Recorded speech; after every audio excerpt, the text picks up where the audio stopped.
America అయితే చాలా క్లియర్‌గా ఉంది. ఏం చెయ్యాలైనా సరే చేస్తాం అన్నటువంటి రూట్‌లోనే ఉంది.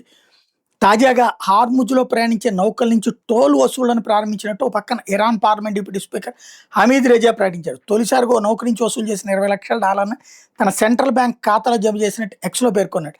అది ఏ దేశ నౌక అనేదైతే బయటికి రాలేదు. ట్యాంకర్‌లోని ఒక్కో బ్యారెల్ చమురుకి $1 చొప్పున టోల్ చైనీస్ యువాన్ లేదా క్రిప్టో కరెన్సీ రూపంలో వసూలు చేస్తామని ఇరాన్ గతంలోనే ప్రకటించింది.